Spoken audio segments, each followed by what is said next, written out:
fiéis, que sejam idôneos para também ensinarem a outros homens.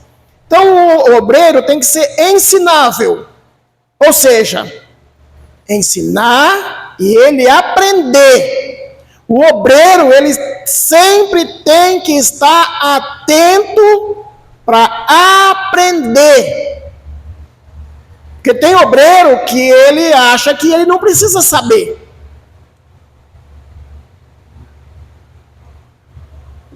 Aí ele tem a teoria dele e é só dele que vale.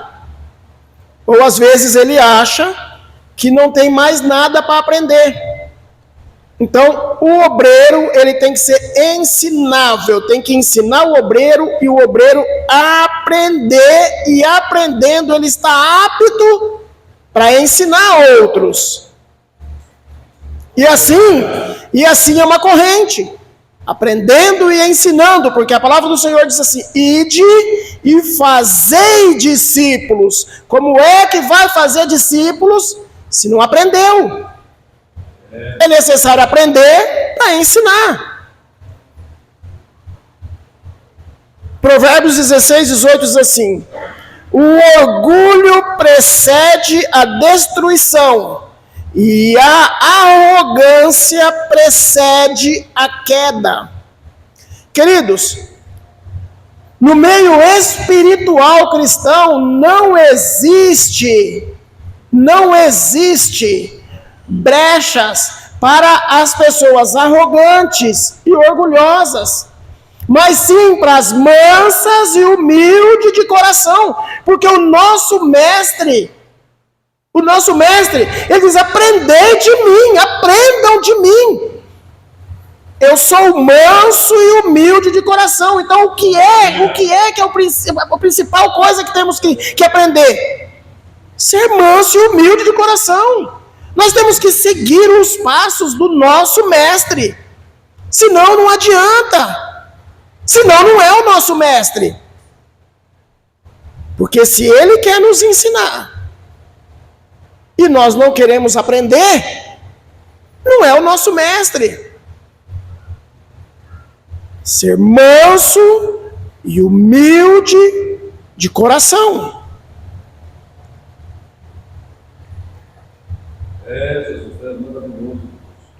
Queridos, o bom obreiro não tem ciúme de seu irmão quando lhe é dada a liderança de algum setor da igreja. Ele tem que se alegrar. 1 de Pedro 2, do 1 ao 5, diz assim: deixando, pois, toda a malícia e todo o engano e fingimentos, e invejas e todas as murmurações, vós também, como pedras vivas, sois edificados como casa espiritual e sacerdócio santo, para oferecer sacrifícios espirituais agradáveis a Deus por Jesus Cristo. Aleluia. Queridos, e será que tem pessoas invejosas dentro das igrejas, dentro dos ministérios? Obreiros invejosos? Tem, e não é pouco. Só que não é um bom obreiro, é um mau obreiro. Por quê? Porque a palavra do Senhor está dizendo aqui, vós também, como pedras vivas, sois edificados, casa espiritual e sacerdócio santo. Todos, independente do que esteja fazendo ou não fazendo. Se uma pessoa é regente do círculo de oração, aí de repente a líder, resolve substituir, tirar aquela pessoa e pôr outra. Ela tem que estar no círculo de oração com a mesma satisfação. Ela tem que ter orgulho. Nós vamos ver mais para baixo aqui, por quê? Porque é um só corpo. Um só corpo. Será que estamos tendo consciência? A igreja nos dias de hoje está tendo consciência que somos um corpo? Muitos não têm a consciência de que somos um corpo, porque não age como tal. É um querendo engolir o outro, é um querendo passar por cima do outro, é um querendo puxar o tapete do outro, é um querendo tomar o lugar do outro. Isso não é corpo. Isso não é corpo. Pode ser membro, mas não faz parte do corpo. Se não faz parte do corpo, já foi mutilado. É um corpo que já foi descartado. É necessário ter unidade. É necessário ter unidade. Corpo. O bom obreiro, sabe que somos um corpo. E quem honra é o cabeça, Jesus, e não o pastor. O corpo. Quem honra é Jesus. É Jesus que nos honra. Mas tem gente que procura honras, tem gente que quer ser honrado de qualquer jeito, tem gente que quer se aparecer de qualquer maneira, quer se aparecer, quer ser visto, quer ter honras. Mas quem honra é Jesus, não é o pastor, não é líder. Quem honra é Jesus que honra.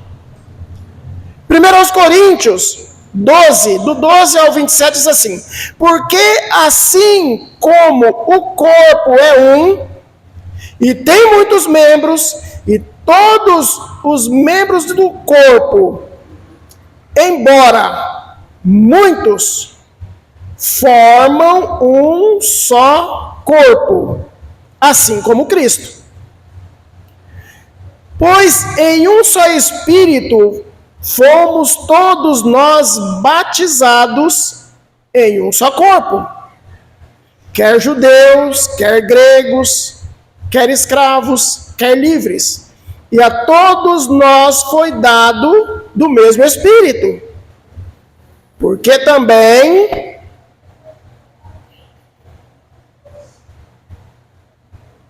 a beber do mesmo Espírito, porque também o corpo não é um membro, mas muitos membros formam-se o corpo.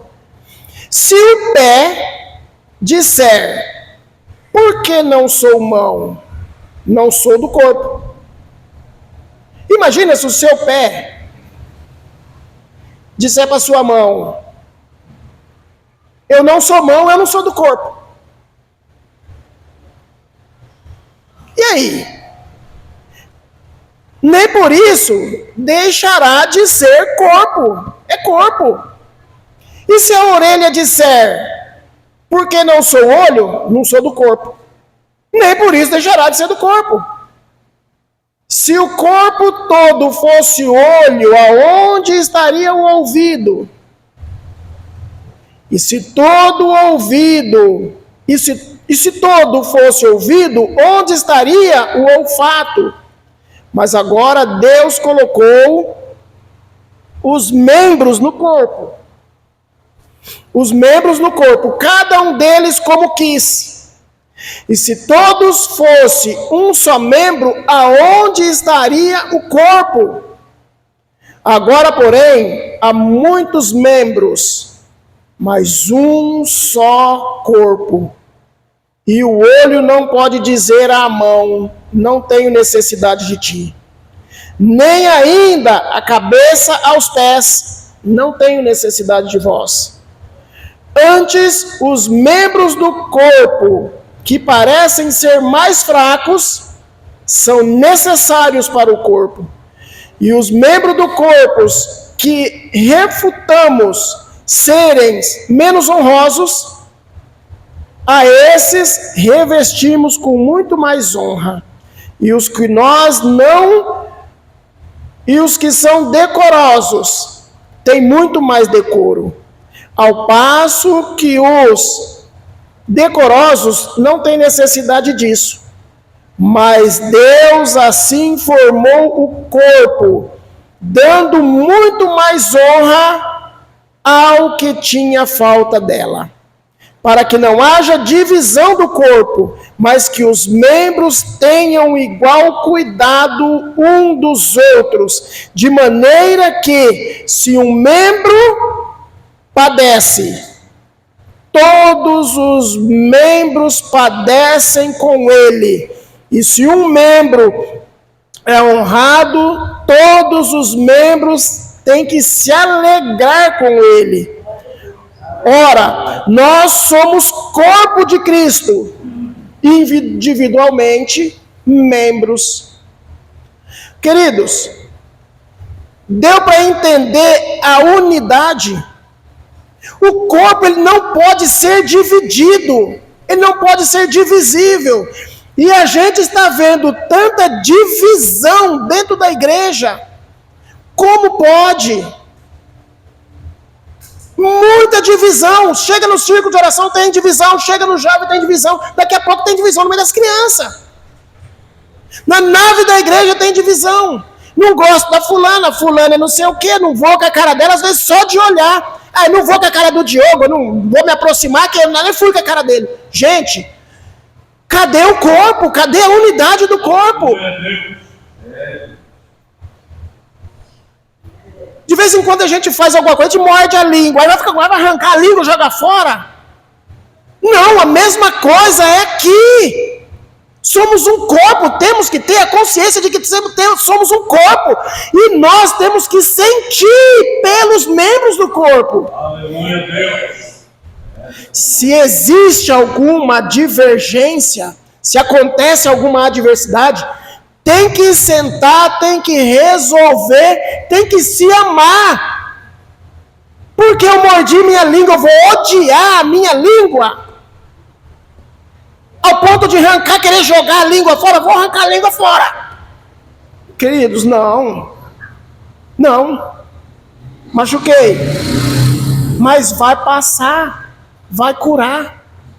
Às vezes acontece alguma adversidade, tem que chegar, conversar, resolver. E vai curar. E vai passar. Mas tem muita gente que fica guardando mágoas, guardando rancor, não se perdoa.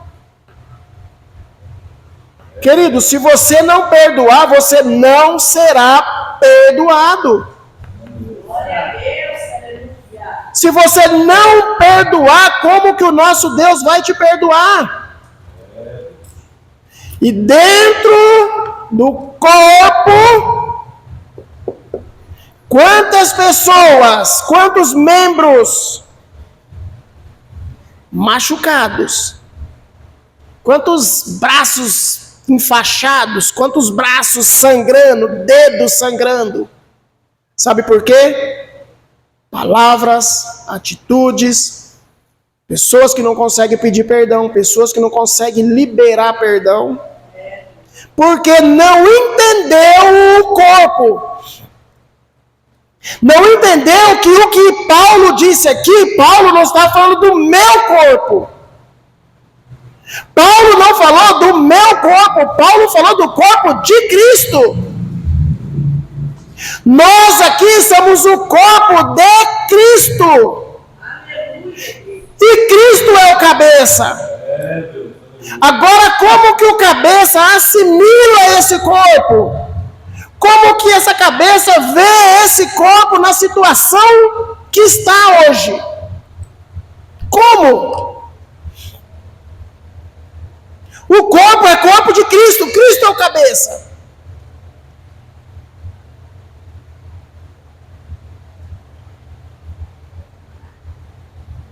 Queridos, vamos analisar. Vamos analisar a palavra do Senhor. Vamos analisar. Por isso, às vezes, a igreja vazia. Por isso, às vezes, muitos saem da igreja. O problema, qual que é o problema? O próprio corpo. O próprio corpo. Levou uma machucadinha no dedo, quer arrancar o dedo e jogar lá fora. Não, tem que curar. Machucou a mão, quer catar aquela mão, jogar lá fora. Não! Tem que passar um remédio, um bálsamo. Precisar enfaixar, enfaixa. Precisar engessar, engessa. Precisar mobilizar, mobiliza. Mas cura, trata. Tem gente que não está preocupado em curar o membro. Tem gente que está preocupado em não fazer nada. Não, deixa, se vira. Não, isso aí, não. Queridos, vamos fazer a interpretação do que é o corpo de Cristo. Aleluia. Samuel 2,30 diz assim: portanto, diz o Senhor Deus de Israel, na verdade tinha falado eu que a tua casa e a casa do teu pai andariam diante de mim perpetuamente. Porém agora diz o Senhor, longe de mim tal coisa, porque os que me honram, honrarei. Porém o que me desprezam, desprezarei.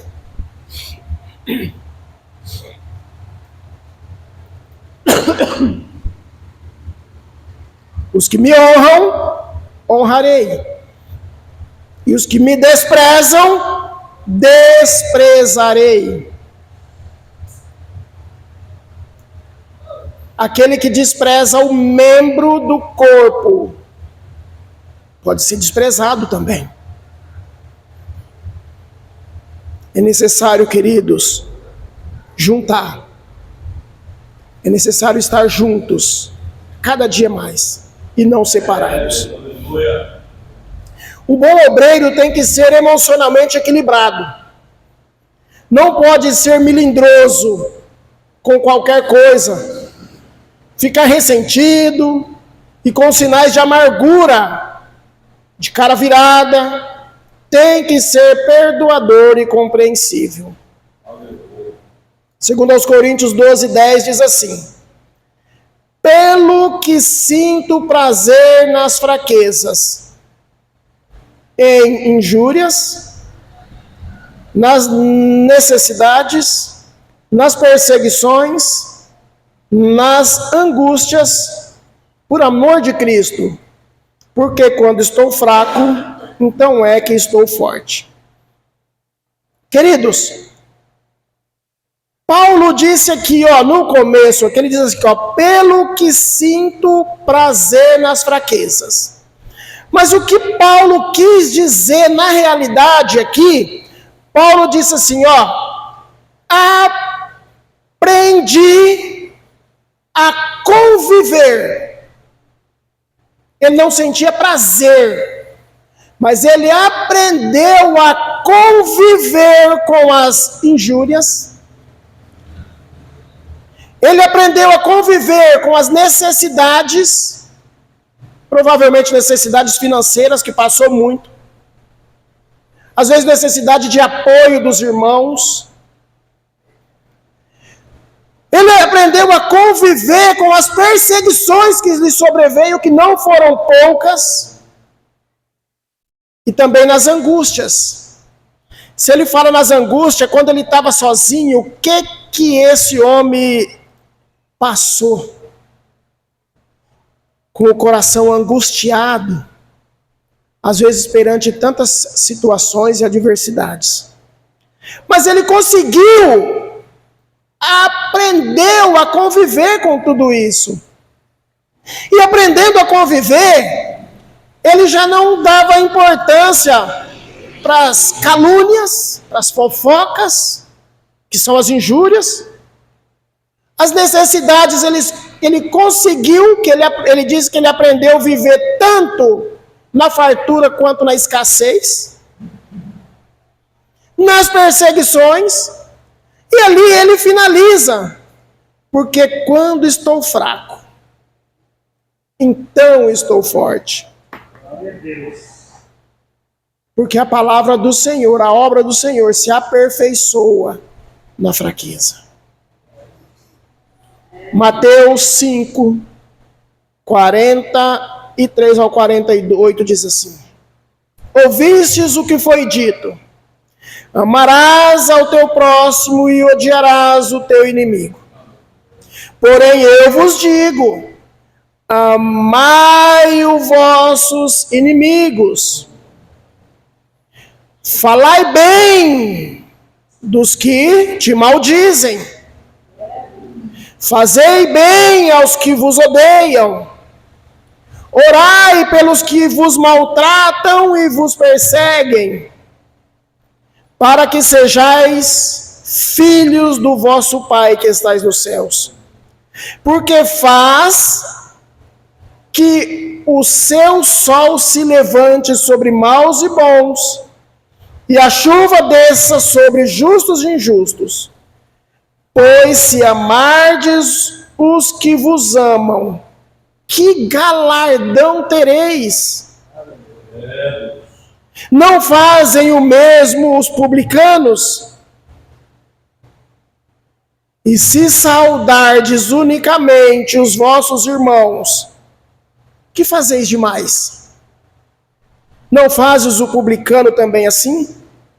Sede vós, pois, perfeito, como é perfeito o vosso Pai que estais nos céus. Queridos, olha que exemplo, vamos aprender com o Senhor. Está diante das rodinhas de amigo, cumprimentar os amigos, estar ali com os amigos é bom. Eu quero ver amar aqueles que perseguem, aqueles que caluniam, aqueles que maldizem, aqueles que maltratam. Mas o Senhor não quer que façamos dissensão nem de um e nem do outro e que tratamos todos iguais.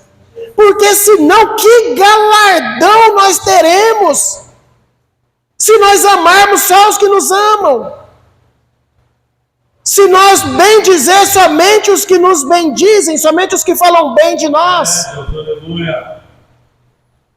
Nós temos que, da mesma maneira que nós tratamos os amigos, nós temos que tratar os inimigos. Não ter ressentimento, não ter, queridos, coração limpo.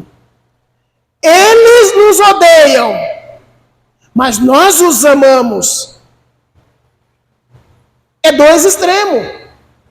Ele me odeia, mas eu amo ele em Cristo Jesus. Mas não é de boca para fora não, é de coração. Porque aqui dentro é uma terra que eles conhecem, ninguém esconde dele. Não adianta você dizer, a pessoa que te persegue, você dizer que ama ele da boca para fora. Às vezes para se aparecer para alguém, mas no fundo do coração odeia, quer até matar se possível. Não, ele pode não me amar, mas eu amo ele em Cristo Jesus. Aleluia. E oro por ele para que um dia ele possa estar junto comigo fazendo a obra. Por quê? Porque assim como Cristo me resgatou, resgata também. Ele está num período de inocência espiritualmente. Ele não conhece, ele não sabe, eles não sabem, ela não sabe. Nós sabemos porque a venda dos nossos olhos foram tirados e que o Senhor tire deles também. Queridos, vamos correr aqui. Tiago 1, 19 ao 22. Sabei isto, meus amados irmãos, todo homem seja pronto para ouvir, tardio a falar, tardio para se irar. Porque a ira do homem não opera a justiça de Deus. Pelo que, despojando-vos de toda sorte de imundícia e de todo vestígio do mal, recebei com mansidão a palavra em vós implantada, a qual é poderosa para salvar as vossas almas. E sede cumpridores da palavra e não somente ouvintes, enganando-vos a vós mesmos.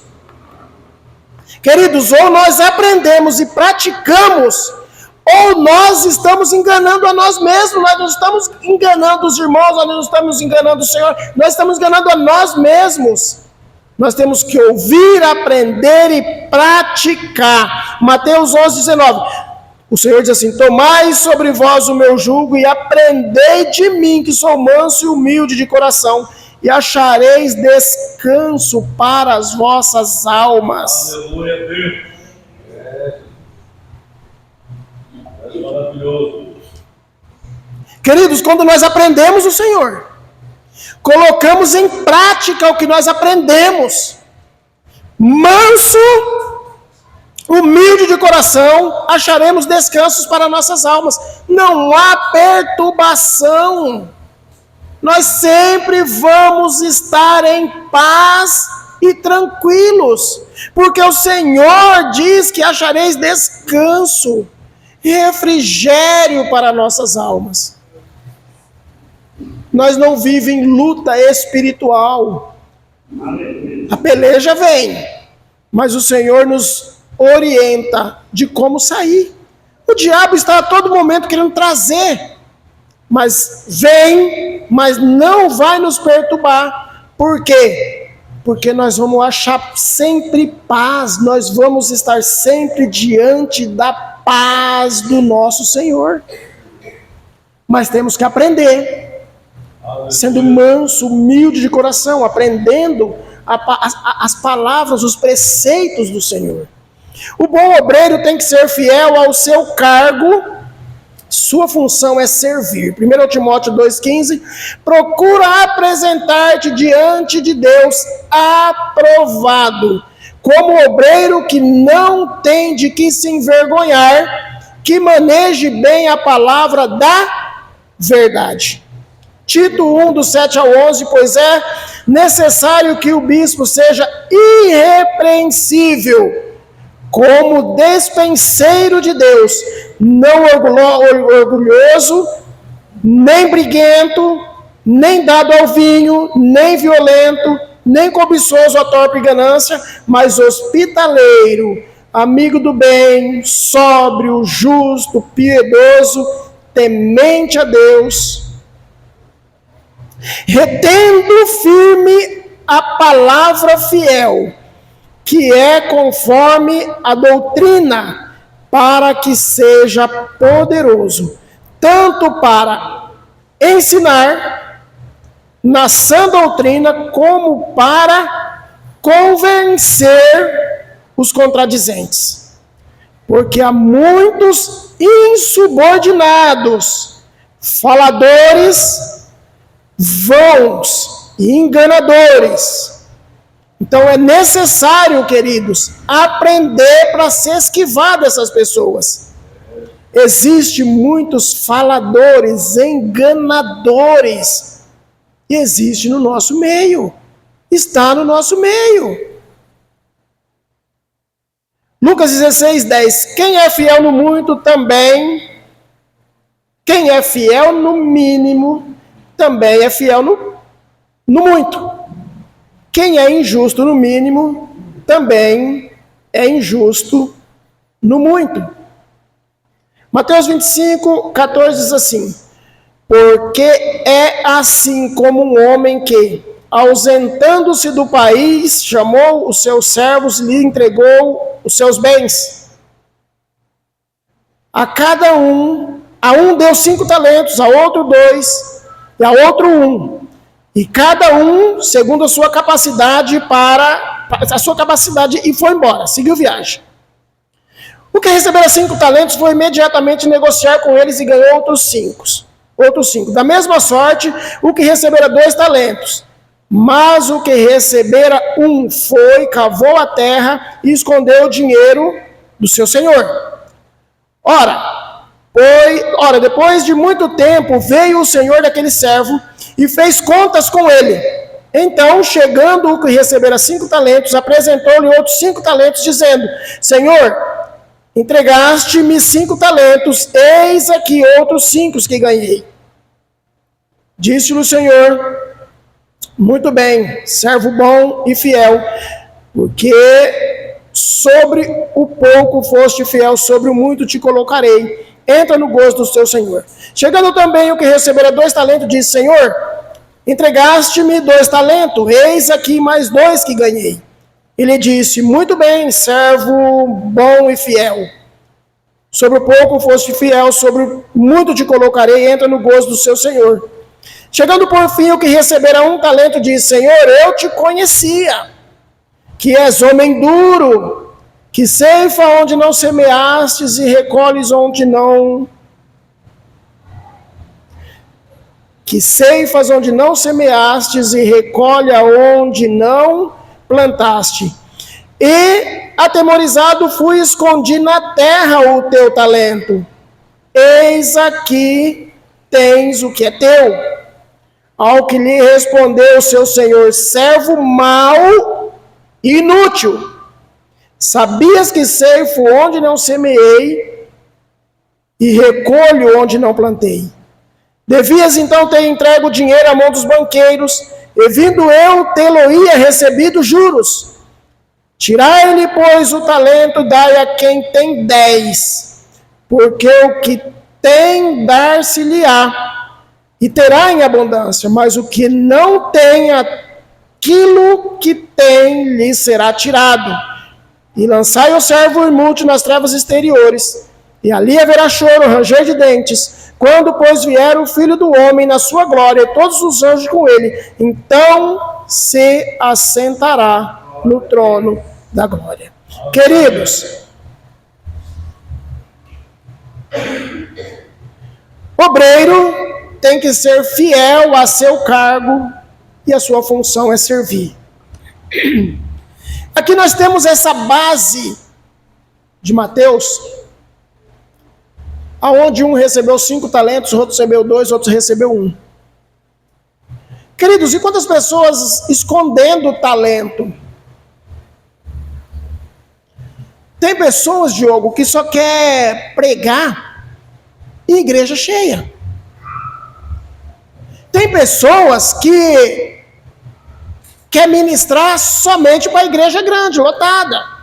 Tem vários por aí que está começando, aí já não quer mais igrejinha pequena. Ah, tem 10, não vou. Ah, quantos membros tem na sua igreja? Ah, minha igreja deve ter uns 30. Ah, não, eu só prego de 50 para cima. Está sendo um servo inútil. E na hora de prestar conta, enterrou o talento. Tem gente, vou ensinar. Se tiver 4, eu não vou perder tempo. Vai perder tempo? Se não for fiel no pouco, como que vai ser colocado sobre o muito? O Senhor me traz à memória uma passagem que fala de Isaac. Isaac passando uma grande situação, que toda aquela redondeza estava passando por uma situação difícil. Todo mundo estava descendo para o Egito porque só tinha recurso no Egito. Isaac, com a sua comitiva, estava indo para o Egito. Quando chega no território dos filisteus, o Senhor diz para Isaac: ficai aqui, que aqui eu te abençoarei. Isaac pega e fica ali. Mas como que Isaac iria se manter ali? Porque até os filisteus estavam descendo para o Egito porque não tinha recurso. Isaac foi obediente à voz do Senhor. O que Isaac fez? Pega do mantimento que era para os seus animais, para os seus servos, para a sua família, e planta. Ele planta. Não sei como que Isaac se virou com aquele povo, com aqueles animais.